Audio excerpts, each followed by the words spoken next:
Welcome back. We had the answers for the question that we posed right before we took the break. What can mothers and families do to offset the disadvantages that they might have when mothers go out to work quite early, when the child is just a few months old? And what research says is that you definitely can do two things, and these two things can make a profound impact. One is high quality child care, to make sure that the child is in safe hands, the child is in qualified hands to compensate for the time and the affection that he loses out when the mother goes out. I was actually sharing the research findings with my colleague who's a UAE national. She's a young mother, and she says, but for most of the UAE nationals here, ma'am, they go back to work after 45 days. But what they do is, because they have their families here, they make sure that the grandmother takes care of the child. So sometimes the grandmother does a better job of taking care of the child than the mother itself. So if we were back home, I think this would not have been a big issue, because we have somebody to take care. But over here, I think we need to rely on third-party sources. Both parents are working. The added income can surely help. But if you can use a little bit of that added revenue to make sure that the child gets quality child care, then you can compensate the gap to an extent. But as the study shows, this was a study done internationally, less than 10% of child care institutions were rated as above satisfactory. What do you think about this child care bit, ma'am? Do you agree? Let us first describe what is quality. Okay. Now quality, does it mean a very luxurious place? Okay. Does it mean someone who is 100% dedicating time to your child? True. Is it that every requirement of your child is met? Because as a working mother, I realized that if my child was fed on time, if my child could get sleep, get to sleep in the afternoons, if my child could finish her work on time, that was a big achievement. But that's not what it is. If any kind of a postnatal child care that is provided, if it is a family member, and necessarily if it's a grandparent, the effect is much more. Perhaps even with the with or without the mother's presence. But any other support that you look forward to, you have to be really lucky. So this quality care that we are talking about is not, just because 10 children go to a particular place, you could be the 11th one.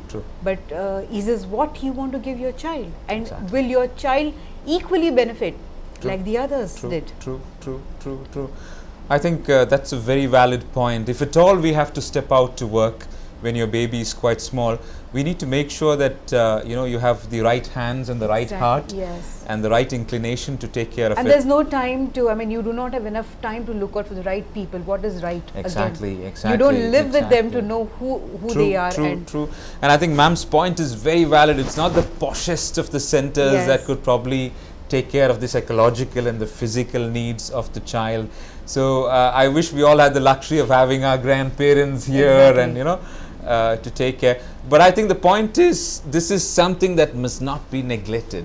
This is of prime importance, because yes, we have career aspirations, but we are bringing up a little one who has been brought into this world out of our love, and we need to make sure that he's given the right environment. I think that's quite important as well. Something on maternity leave, ma'am, something very sensitive. I have to be careful, because what they say is that the mother should be with the child at least for 6 months. They say, some studies say 3 months, but it goes on to say for 3 to 6 months. You should not run out of home after 45 days. That could have an impact on the child. But it's so unfortunate. That's the labor law. True. Exactly. Ma'am, I think UAE is very forward thinking, and they're benchmarking with the best in the world.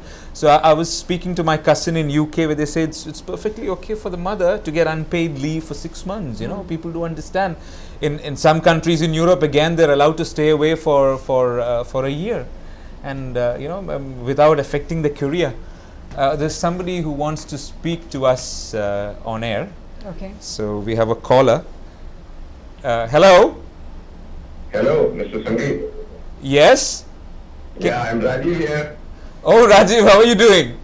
Fine, Ganyan. for you. Good, good. We happen to meet through the channel, Rajiv. Rajiv, I've got ma'am here, Mrs. Priya Ramachandran here. Yes, Hello, yes, Mr. yes. Rajiv. I've been watching the program. Okay. It's nice movie, and it's in fact a challenging question as well as it's little controversial as well. True. Yes. True. So I just wanted to share my thought this way. Okay. Anyway, hi ma'am, how are you? I'm fine, thank you, Mr. Rajiv. Yeah, in fact, I think that's the reason why mothers opt for the teaching profession. Oh yes, that's what ma'am exactly said, you know. Yes, because you know the thing is, when they are in the school, they will also be doing the job, and when they come back. But everybody cannot be a teacher, and I mean, once again, you know, you want your children to be engineers or doctors or have professions other than teaching. So, and that is the reason why, in fact, the male teachers like us, you know, it becomes sort of extinct.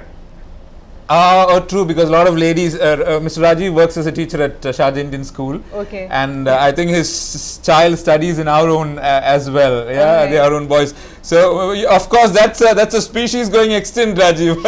Take care of yourself, you know.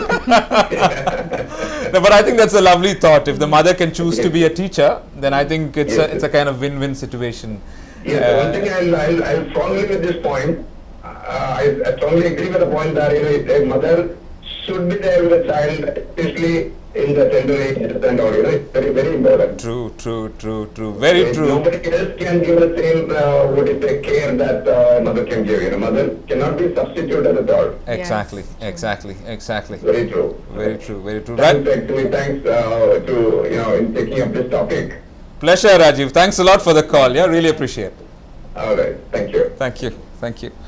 Ma'am, would you have any personal experiences that you want to share? Of course, you know, we don't want to know names or anything, but anything about children struggling and, you know, There is one child who comes to my mind. I will not name her, but I'm very, very fond of this child. A very docile, sweet little child. When I was a kindergarten teacher, I saw her walk into the school holding her parents' hands for the first time. And she's a very tiny little thing.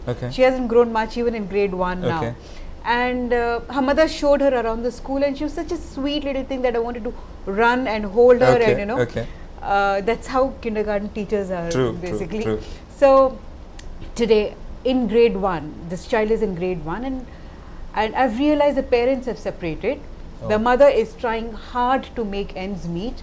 She has a job that doesn't pay her too well, and this child is actually living in an apartment shared with 10 more people. So when she gets back home, her mother is not there. Her mother comes back very late in the evening, and there's someone there in the house. There is somebody. It need not be the same person who was there the previous day. So this child knows how to take her food, sit there, finish her homework. No extra care in terms of reading, writing, learning, speaking, extracurricular activities that the mother finds it so difficult to meet ends and pay her fees also. But this child is one of the most brilliant kids that I've come across. So responsible. So she's so careful about herself, her belongings, and the ones that she interacts with. So what is it about this child? What is it that she gets? How is it that this child is so responsible at such a tender age? Whereas you know, the ones that have all the time, all the pampering that they get, and still can't match up to that level. Exactly. You know, it's a mystery. True, very true. I mean, there's no one size fits all. Exactly. Well, I fully agree, ma'am. You know, but I'm just comparing myself with my peers and my friends and cousins. Some of us had working moms, and much can be said on both sides. You know, you could have a mother at home, and the child could be totally out of sync with reality, totally out of track.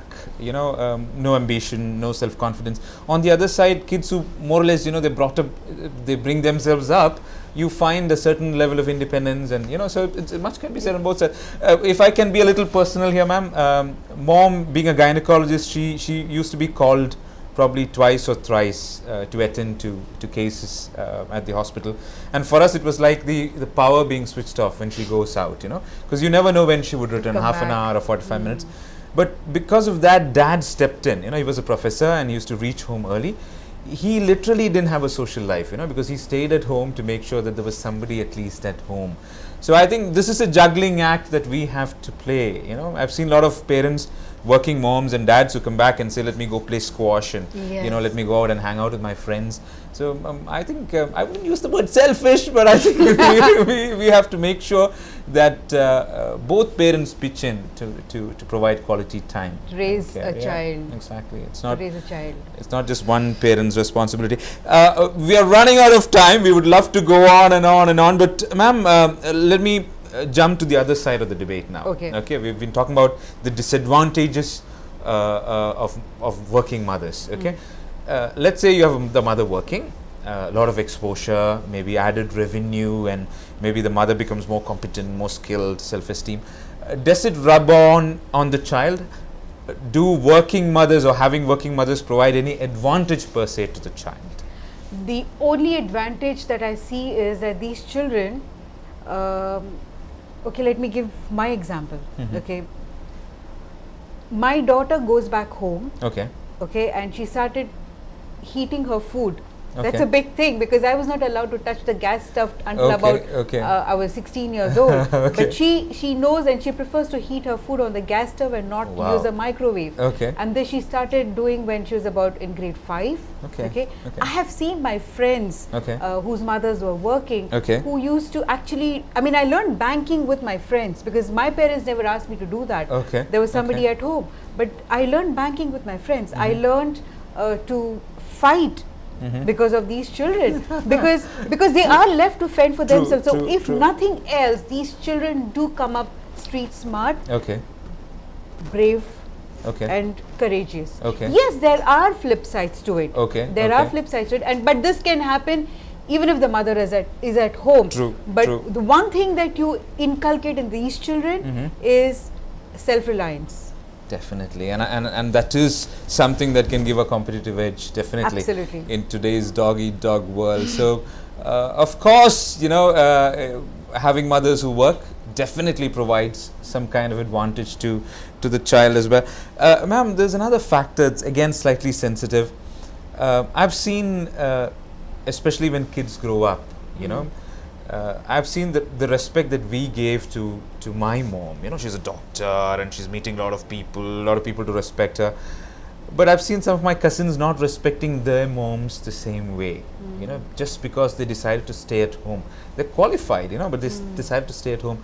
So sometimes kids tend to think, oh, my mom, stay at home, you know, they don't have the kind of exposure, which could lead to some disrespect as well. You know, I've actually seen that. It's like you're stuck in the mud type, you know. So what do you feel about this?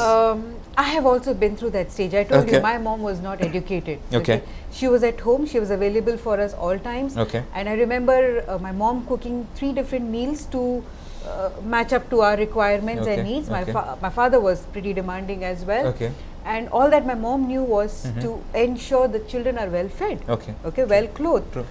And there was a stage in life when I think even I would have you know, been a little befuddled and not respected my mom's presence. But then as you grow older, the bonding and the values that you pass on to your children, you know, if you start feeling miserable about yourself for being treated the way, I mean, nobody treats you badly without your permission, right? So if the mother is the kind of person that, hey, I know, I mean, I can, who does not let these children treat her that way, perhaps this will not happen.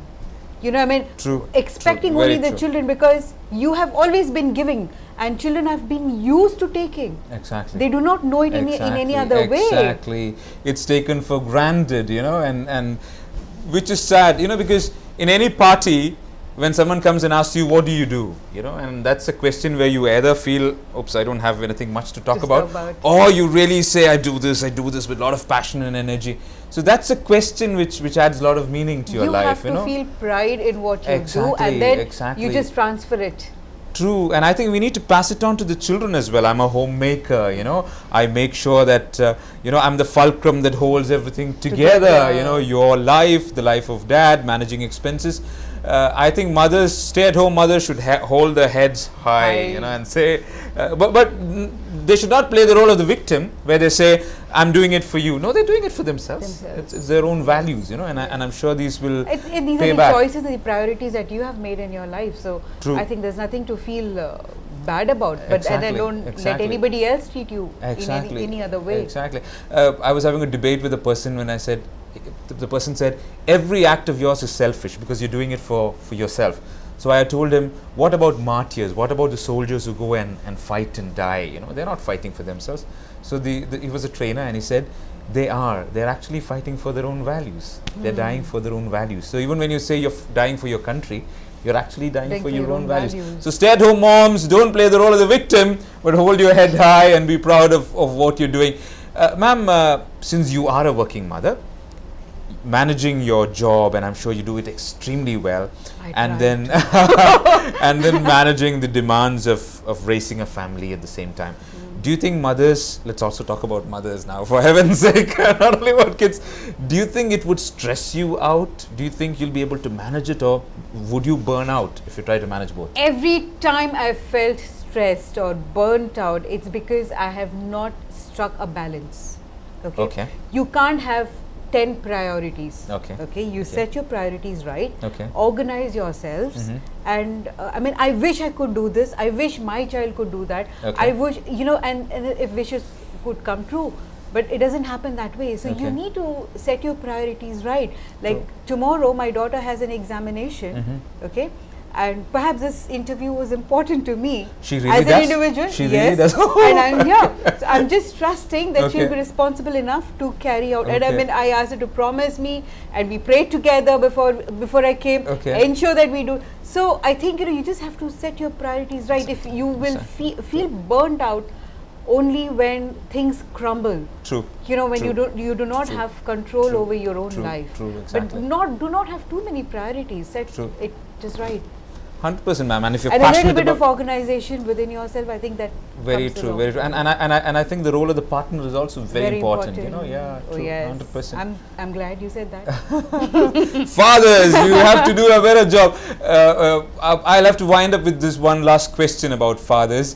Ma'am, research says that the father can never really compensate for the mother's presence. The mother is the mother. So even if the father stays back and tries to do a good job, he'll definitely fall flat. But let me ask, that's what research says. Let me ask ma'am, what do you think, ma'am? What do you think about stay-at-home dads? Do you think they can do a good job?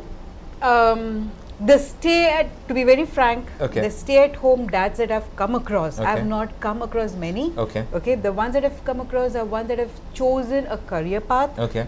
Or perhaps are not earning as much as their wives, and it's okay with them. Whereas the wife goes out to work, the father stays at home and does a little bit of, or perhaps is not employed at all.